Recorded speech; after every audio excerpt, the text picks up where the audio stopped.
Shalom, this is your brother Maf coming back with another video. Before we start off, I want to give all praises, glory, and honor to Yahweh, by Hashem, Yahushua, by Hashem, the Kadash, the honors to the apostles and the elders, the great millstone, who we well, prophet, and teaching is truth. Peace, blessing, and salutation to elect who is scattered amongst the nation, made elect of the nation, being that speckled bird, going back to the bloodline of Abraham, Isaac, and Jacob, who are the so-called blacks, Latinos, and Native Americans that we know today. Today's video is going to be, pretty much short and simple. It's going into, why you shouldn't be worrying about women, and stuff like that on this side, because it's just not meant to be. And, today, one of my friend came over and, we basically had a whole, discussion about, dealing with women here and there and such, et cetera, et cetera. So, and how, things got caught up with that person. So, I just wanted to make a little video, talking about how you don't need to be worrying about women and stuff like that. And Lord willing, it's edifying, straight to the point. But I want to start off with Proverbs 31:3. It says, "Give not thy strength unto women, nor the ways to which destroy kings." And then you look at, King Solomon and King David, when they was dealing with women, in their times, they led them astray through their path, dealing with lust. You can't give your strength unto a woman, because the more that you, lust at them and give up, most of your time and effort, the more you'll go off on a path, the more you'll bound to do more things of the flesh, because you're giving up your strength, you're giving up you're giving up everything to her, and at that point, you'll go off and do something you're not supposed to do. So, you're supposed to stay firm and, not be stuck on, after your lust, what it is, I believe superfluity.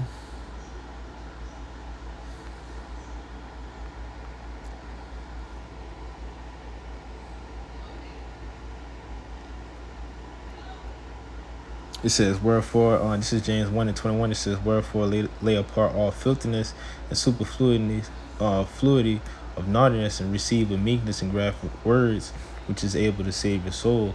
And engraft the words is, the scriptures, going into the scriptures, and reading the Bible, it gives you the wisdom and knowledge and understanding to help you deal with these things that come across you in this life, and we're supposed to lay apart all these filthiness and superfluity, lusting after women, satisfying your appetite.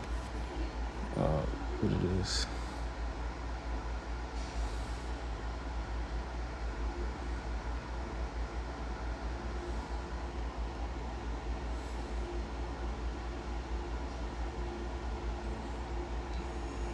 Where is that?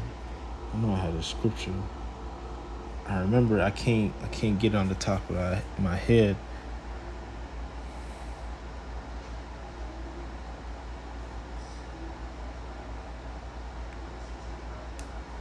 Ecclesiastes 18:30. It says, "Go not after thy lusts, but refrain thyself from thy appetite."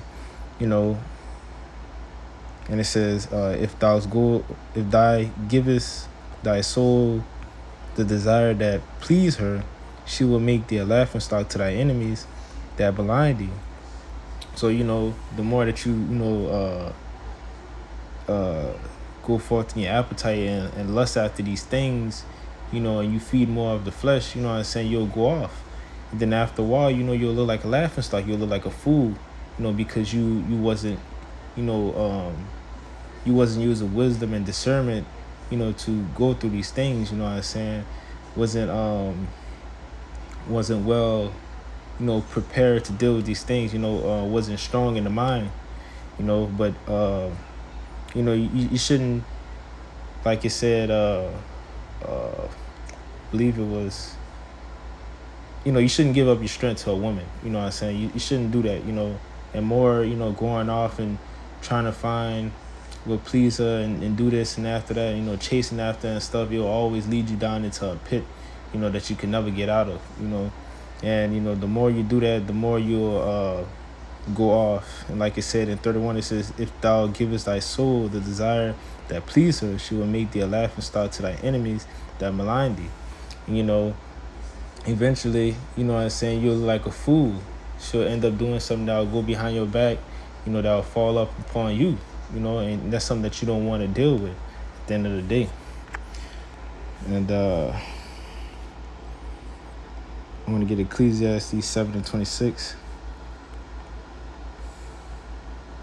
And it says, "And I find more bitter than death the woman whose heart is a snare, who heart is snares and nets, and her hands as bands, and her hands as bands, who pleaseth the Most High shall escape from her, but the sinner shall be taken by her." So the women these days are very seductive, and women in general, are very seductive people. They got from their looks, from their voice, and how they go about things. They're very seductive women. They're very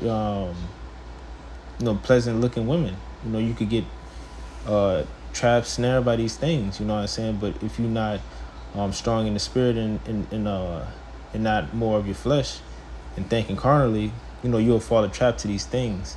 But if you stick to the scriptures, try to better yourself, more on and so forth, and grow in the spirit, these things will not be able to entrap you and put you in snares. But the men that's in this world, they will be caught up in these simple things. You know what I'm saying? Because like we read before, they was feeding that appetite. They're feeding their flesh, their lustly desires, and their carnally flesh. But it is what it is. You just can't be whipped, to those type of things. This is Proverbs 6:26, and it says, "For by means of a whorish woman, a man is brought to a piece of bread, and adulterers will hunt for her precious life." A lot of women these days, they would take everything that you have. You know what I'm saying? They will hunt. Just like wild animals, they will hunt. For that precious life. A man could do all he can, provide for and stuff like that. But soon as, he come up short, or he's, up and dry, she'll leave him. She won't just stay humble and, stick with the man. No, she will leave you for somebody else who have better, financial stables, or, could provide for her more than what you was doing before. Even though you went through all these things and tried to take care of her, the woman will still leave you at the end of the day. So you got to be cautious and careful about these things that's going on. Even though you want a woman, on this side, it's not worth it at the end of the day. All you're doing is just chasing that quick pleasure, that happiness, that 15 minutes, in heaven. You're pretty much wasting your time, because at the end of the day, after it's all finished, it's just going to fade away. It's not the same. It just hit differently. So don't be caught up on, trying to chase these pleasures and pretty women and stuff like that. If you have a woman, it's cool. If you don't. But, don't try to deal with it. I want to get Proverbs 21:9-19. It says this: "It is better to dwell in the corner of a housetop than a brawling woman in the house." And, a lot of women, these days, they always want to fight you. You come home from work, instead of, having a relaxation and having peace with your woman, there's always a brawl, there's always an argument, there's always conflict going on in the house, but, when you come home, you might need that quick 5 minutes, 10 minutes or whatever, to just, chill up in the car, or probably just ride around, just try to take the edge off. Because, if you go into that house, you always going to have an argument. But, we are under these curses. These are the things that's, is being put through us, what I'm saying, because of this, our disobedience, and, how this world is being presented. And I want to drop down to 19, and it says, "It is better to dwell in the wilderness than a contentious and angry woman." Jake woman is always angry. They always got something to, be mad about. What I'm saying? Like, no matter what, they try to take that peace away from you. But, what I'm saying, if it comes to that type of point when, it gets down to that, just leave. Don't sit there and try to fix or argue with her, because all you're doing is just breaking yourself down. You're just pulling yourself down to her level, and it's not going to get nothing out of it. It's just all in vain. And in actuality, you're gonna lose your own self. You're gonna go off. You probably might do something you're gonna regret. So just to get to be in a better position, just leave. Just leave her alone. It shouldn't be something where you have to think about, try to do this and that and etc. etc. No, just let it go. Leave.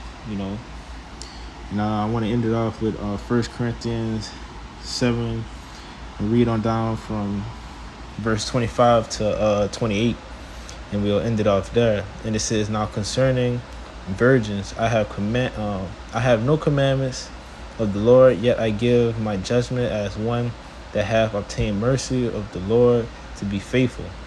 I suppose therefore that it is good for the present distress. I say that it is good for a man so to be. Art thou bound unto a wife? Seek not to be loose. Art thou loose from a wife? Seek not a wife.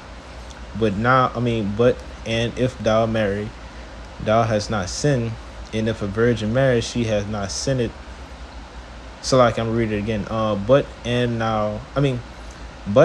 if thou marry, thou hast not sinned.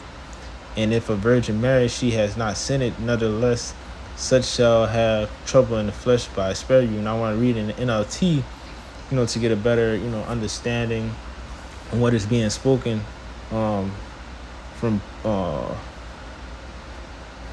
Paul. And it says, "Now regarding your questions about the young women who are not married, I do not have a commandment from the Lord for them. But the Lord in his mercy have given me wisdom that can be trusted, and I will share it with you. Because of the present crisis, I think it is best to remain as you are. If you have a wife, do not seek to end the marriage. If you don't have a wife, do not seek to get married. But if you do get married, it is not a sin. And if a young woman gets married, it is not a sin. However, those who get married at this time will have trouble, and I am trying to spare you problems." So basically what he's saying is, since how times is right now, if be as how you is right now. So if you have a woman or if you don't, man or woman, depending on who's listening, don't go and try to seek for these things. Stay humble and stay grafting into these scriptures, and don't worry about having a relationship. Or if you do have a relationship, don't worry about trying to find something more. Deal with what you have right now and be happy with what you got, because if you was to go and do more and so on and so forth, you'll have more trouble in the flesh. But if you need to go find a woman or find a man, you could go do that. It's not a sin to do that. But he's basically saying, I'm warning you, I'm trying to spare you from these problems that you'll have with the flesh. Basically I'm trying to spare you from having these problems with the person that you're going to deal with in the future, because how it is right now, it's just hard. So if you can just thug it out by yourself, or if not, if you got a girl or a man and y'all in a relationship and y'all going through things, try to work it out. Trying to find a way where you don't have to deal with these things. And if you are married, don't seek to not be married. And if you're not married, don't seek to have marriage. Don't put yourself in these predicaments that'll have you stressing, because you are warned. You basically was given some wisdom, some guidance on how to go on with the situation that you're dealing with right now. But that's all I have. While winning is edifying, straight to the point. With that, I'm gonna give all praises, glory, and honor to Yahweh, Bahashim Yahushua, Bahashim Rekah, double honors to the apostles and elders and great millstone who do well, prophet and teaching the truth. Peace, blessing, and salutation to the elect who are scattered amongst the nation, may look like the other nations, being that speckled bird. And with that, let me say shalom.